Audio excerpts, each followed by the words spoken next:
Kamrej police મથકમાં જાત્રા લઈ જવાના નામે ઠગાઈ થઈ હોવાની પોલીસ ફરિયાદ નોંધાઈ છે।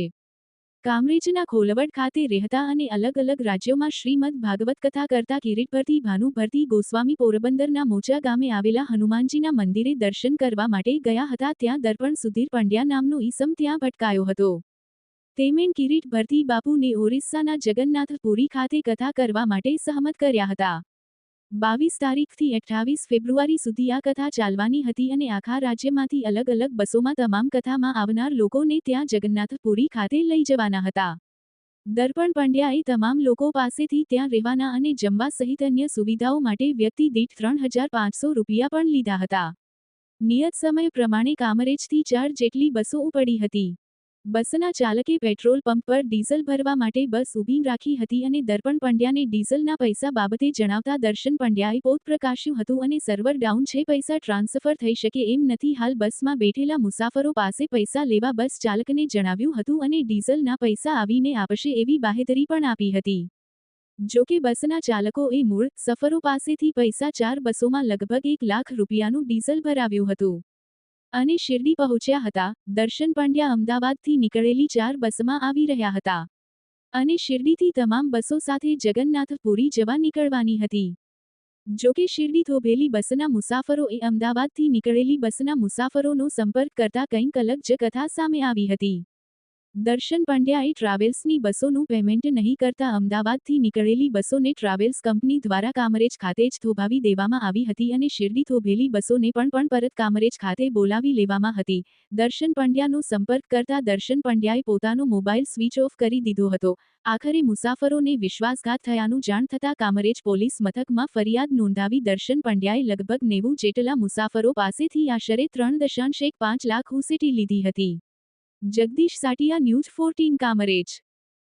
જી સર, ગત તારીખ 22/2/2026ના રોજ કામરેજ પોલીસ સ્ટેશન ખાતે ફરિયાદી નામે તન્વીબેન ઉદય ભારતી ગોસ્વામી નાઓ એક ફરિયાદ આપેલ કે તેઓના સસરા કિરીટ ભારતી ભાનુભારતી ગોસ્વામી કે જેઓ શ્રીમદ ભાગવત કથાનું આયોજન કરે છે અને પોતે એક કથાકાર છે, તેઓની પોરબંદર ખાતે એક દર્પણભાઈ સુધીરભાઈ પંડ્યા કે જેઓ ટૂર્સ એન્ડ ટ્રાવેલ્સનું કામ કરે છે તેઓ સાથે મુલાકાત થયેલી। તે સમયે દર્પણભાઈ સુધીરભાઈ પંડ્યા નાઓએ જણાવેલ કે જો તમે કોઈ શ્રીમદ ભાગવત કથાનું જગન્નાથપુરી ખાતે આયોજન કરવા માગતા હોય તો શ્રોતાગણોને અહીંથી લાવવા લઈ જવાનો તથા તેમનો જમવાનો ટોટલ એક પર પર્સન દીઠ 3500 રૂપિયા ખર્ચો થશે। આ બાબતે તેઓ વચ્ચે વાતચીત થતાં કિરીટ ભારતી ભાનુભારતી ગોસ્વામી નાઓએ તેમના સમાજમાં અને તેમને ઓળખીતાઓ વ્યક્તિઓ પાસેથી કુલ્લે એક વ્યક્તિ દીઠ 3500 રૂપિયા લેખે પૈસા મેળવી તે પૈસા ટૂર્સ એન્ડ ટ્રાવેલ્સના માલિક દર્પણભાઈ સુધીરભાઈ પંડ્યાનાઓના ખાતામાં ઓનલાઈન તથા અમુક વ્યક્તિઓએ રોકડેથી ચૂકવી આવેલ। આમ હાલ અંદાજિત કુલ્લે 91 વ્યક્તિઓએ ટોટલ 3,15,500 રૂપિયા સુધીરભાઈ પંડ્યાનાઓને ચૂકવેલ, જે બદલામાં સુધીરભાઈ પંડ્યાનાઓએ જણાવેલ કે આપણે 22/2/2026થી લઈ 28/2/2026 સુધી જગન્નાથપુરી ખાતે શ્રીમદ ભાગવત કથાનું આયોજન કરવામાં આવેલ છે। જે બાબતે જે લોકોએ પેમેન્ટ આપેલું હતું તે તમામ લોકોને અલગ અલગ 4 લક્ઝરીમાં બેસાડી તે લોકોને કામરેજ અમદાવાદ ખાતેથી કામરેજ આપણે દાદા ભગવાન મંદિરની બાજુમાં લાવી અને હોલ્ડ કરે, ત્યાં લક્ઝરીના ડ્રાઈવર દ્વારા લક્ઝરીમાં ડીઝલ ભરાવવા માટે પૈસાની માગણી કરતા તેઓએ દર્પણભાઈનો સંપર્ક કરતા દર્પણભાઈ નાઓએ જણાવેલ કે હાલ તમે લક્ઝરીમાં જે પેસેન્જર બેસેલ છે તે લોકો પાસેથી ડીઝલના પૈસા ઉઘરાવી લો, હું શિરડી ખાતે આવી અને બાકીના પૈસા એ લોકોને આપી દઈશ। જેથી લક્ઝરીમાં બેસેલ મુસાફરોએ પોતે પોતાના અલગ અલગ વ્યક્તિઓ પાસેથી પૈસા મેળવી કુલ્લે 1,05,000 રૂપિયાનું ડીઝલ આ 4 લક્ઝરીમાં ભરાવેલ। ત્યારબાદ તેઓ અહીંથી રવાના શિરડી ખાતે થયેલ અને ત્યાં જઈને દર્પણભાઈ નાઓનો સંપર્ક કરતા તેઓએ ફોન ઉપાડવાનું બંધ કરેલ।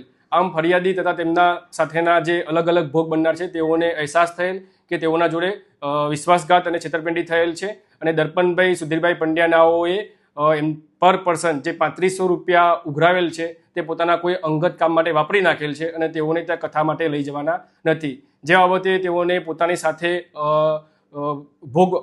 સાથે કાયદાકીય રીતે પોતે છેતરપિંડી વિશ્વાસઘાતનો ભોગ બનેલા હોવાનું જણાતા કામરેજ પોલીસ સ્ટેશન ખાતે આવી તેઓએ ફરિયાદ આપતા તેઓના લખાવ્યા મુજબની ફરિયાદ લખી લઈ અને કામરેજ પોલીસ સ્ટેશન ખાતે આરોપી દર્પણભાઈ સુધીરભાઈ પંડ્યાનાઓ વિરુદ્ધમાં છેતરપિંડી તથા વિશ્વાસઘાતનો ગુનો દાખલ કરી તાત્કાલિક કામરેજ પોલીસ સ્ટેશનની ટીમ દ્વારા આ આરોપીની ધરપકડ કરવામાં આવેલ છે. હાલ આરોપીની વધુ પૂછપરછ ચાલુમાં છે. આ આરોપીએ અગાઉ કે હાલમાં કોઈ અન્ય ભોગ બનનાર સાથે આ જ પ્રકારની કોઈ છેતરપિંડી કરી હોય તો તેવા ભોગ બનનારાઓનો સંપર્ક કરી તે બાબતે ઊંડાણપૂર્વકની તપાસ હાલ ચાલુમાં છે.